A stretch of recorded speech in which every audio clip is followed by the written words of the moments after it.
El Señor esté con vosotros. Y con tu espíritu. Lectura del Santo Evangelio según San Lucas. Gloria a ti, Señor.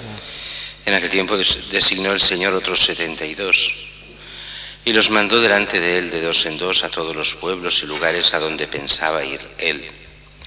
Y les decía: la mies es abundante y los obreros pocos. Rogad pues al dueño de la mies que envíe obreros a su mies.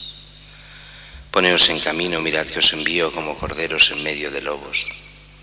No llevéis bolsa, ni alforja, ni sandalias. No saludéis a nadie por el camino. Cuando entréis en una casa, decid primero paz a esta casa, y si allí hay gente de paz, descansará sobre ellos vuestra paz. Si no, volverá a vosotros. Quedaos en la misma casa comiendo y bebiendo de lo que tengan, porque el obrero merece su salario. No andéis cambiando de casa en casa. Si entráis en una ciudad y os reciben, comed lo que os pongan. Curad a los enfermos que hay en ella y decidles: el reino de Dios ha llegado a vosotros. Pero si entráis en una casa y no os reciben, saliendo a sus plazas, decid: hasta el polvo de vuestra ciudad que se nos ha pegado a los pies, nos lo sacudimos sobre vosotros. De todos modos, sabed que el reino de Dios ha llegado. Os digo que aquel día será más llevadero para Sodoma que para esta ciudad. Palabra del Señor. Gloria a ti, Señor Jesús. La primera lectura de hoy nos pone un hecho curioso del Antiguo Testamento, y es que estamos justo en la reconstrucción del templo y se habían perdido en este exilio de Babilonia pues los libros de la ley de Dios del Antiguo Testamento. Los libros de la ley eran aquellos, lo que llamamos normalmente el Pentateuco, o sea, los 5 primeros libros de la Biblia: Génesis, Éxodo, Levítico, Números y Deuteronomio. Estos 5 libros se habían perdido y se encuentran en la reconstrucción del templo, escondidos en la base del templo. Y allí pues hacen una gran fiesta por haber recuperado estos libros, y se lee el libro de la ley ante todo el pueblo. Claro, aquí hay un problema. ¿Qué se lee? ¿Los 5 libros? ¿O solo el libro del Levítico, donde estaban todas las leyes de Israel? Aquí habría discusión. Seguramente sería solo el libro del Levítico y no todo el Pentateuco el que leen, o sea, aquellas leyes para el pueblo que había tenido antiguamente el pueblo de Israel, pero que se habían perdido del todo. Y allí, ante todo el pueblo, hay la lectura oficial de este libro y la explicación por parte de los levitas, de forma que puedan el pueblo volver a cumplir con la fe del pueblo de Israel. Todo esto en este libro de Nehemías, donde se restaura lo que es el culto y el culto al templo, allí después de este destierro de Babilonia. Mientras que el Evangelio de hoy es un Evangelio especial en el sentido de que nos pone la segunda misión de Jesús. La primera se envía a los 12 apóstoles de 2 en 2, y hoy se envía a 72 discípulos, también de 2 en 2, y los manda delante de él a aquellos pueblos y lugares donde él pensaba ir. Es la preparación a la predicación de Jesús en los diferentes pueblos.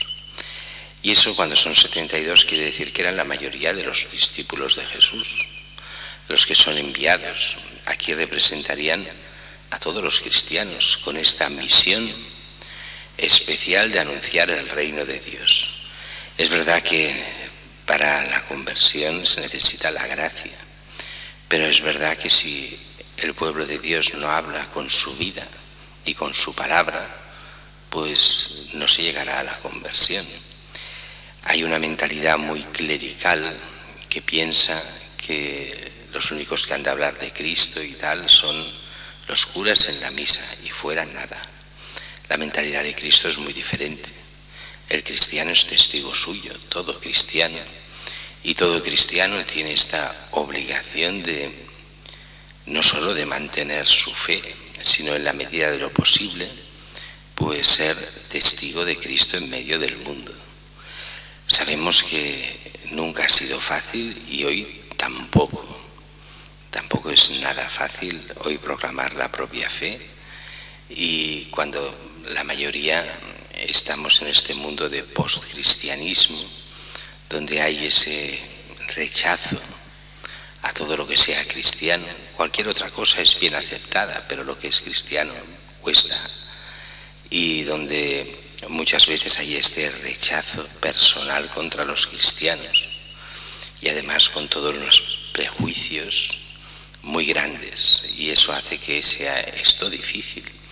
Pero que sea difícil no quiere decir que nos tenga que hacer en la medida de lo posible, sabiendo bien, como nos dice Jesús en otros textos, y con aquello que llamaban el secreto del arcano los primeros cristianos, que aquellos se ha de hablar con aquellos de buena voluntad.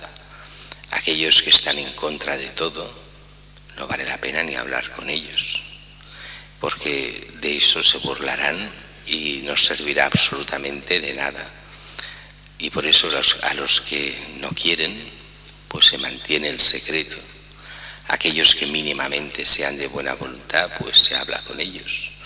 Aquella gente que pregunta no simplemente para burlarse, sino pregunta y quieren informarse, pues se les informa, se habla. Pero mucho más importante, se ha de dar testimonio con una vida honrada, justa, honesta, y que sea fruto del Evangelio. Porque si no, cualquier palabra que digamos, si nos ven gente injusta, traidora, que va a la suya, que piensa solo en sí mismos, de nada servirá. Si no hay un ejemplo de vida, la palabra no sirve absolutamente para nada, o bien poco. Después será el Señor el que hará lo que quiera con su gracia. Nos dice a todos: poneos en camino, y esto recuerda mucho aquellas palabras de Juan Pablo II cuando nos proponía a todos en ese jubileo del 2000 que saliésemos, que nos pusiésemos en camino, que realmente llevásemos el Evangelio fuera, que no se quedase solo en las casas, solo en las iglesias, sino que la iglesia y la casa es lugar, claro que sí, para profundizar en la fe, pero la fe no es para quedar encerrada, sino para iluminar a la gente, para que tantos puedan llegar a creer y entrar en la vida eterna.